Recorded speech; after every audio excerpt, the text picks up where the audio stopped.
នឹក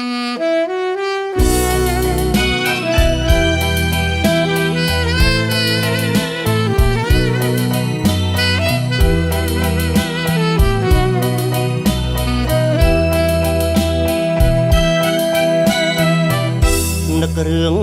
អភ័ព្វឈឺចាប់ពេញប្រាណ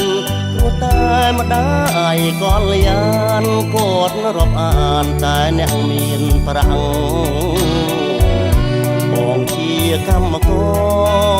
បែកញើសហូរស្រស្រាំងទុំរំតែបើកបានប្រាំងមកដាំងជាជំនូនស្នេហ៍ស្នេហ៍អូនមុនដើមទុនមិនដល់គ្មានប្រាក់មកដំកល់អង្គកុសលម្ដាយអូនតែប្រាព្រមឲ្យអ្នកក្រោយគេជាកូនថៅកែដាច់បងពីមាសស្នេហ៍ឲ្យដៀលជាយ៉ាងអាស្រើ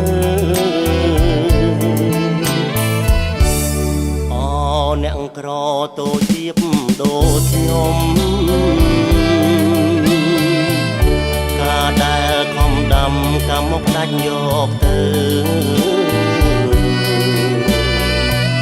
ពេលដែលរថយន្តចេញពីអូជ្រៅមองឃើញស្រង់ពីលពើនៅក្នុងរោងការគូថ្មីអង្គរាលាស្រីសេរីសោភ័ណ្ឌផ្ដាំតាមអ្នករត់ពុនសូមទុកគ្រាន់ជាចំណងដៃបនដាំម្ដាយអូ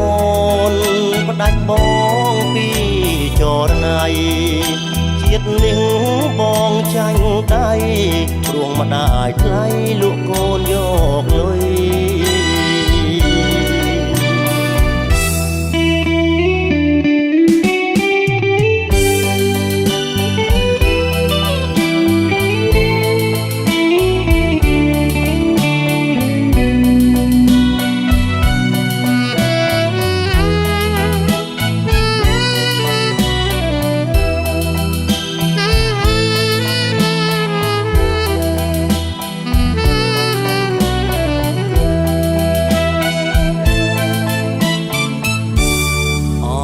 អ្នកក្រតូចជាដូចខ្ញុំការដែលខំដាំកម្មមកផ្ដាច់យកទៅពេលដែលរថយន្តចេញពីអូជ្រៅមองឃើញស្រង់ពីលពើនៅក្នុងរោងការគូថ្មីអង្គរាលាស្រីសេរីសោភ័ណ្ឌផ្ដាំតាមអ្នករត់ពុន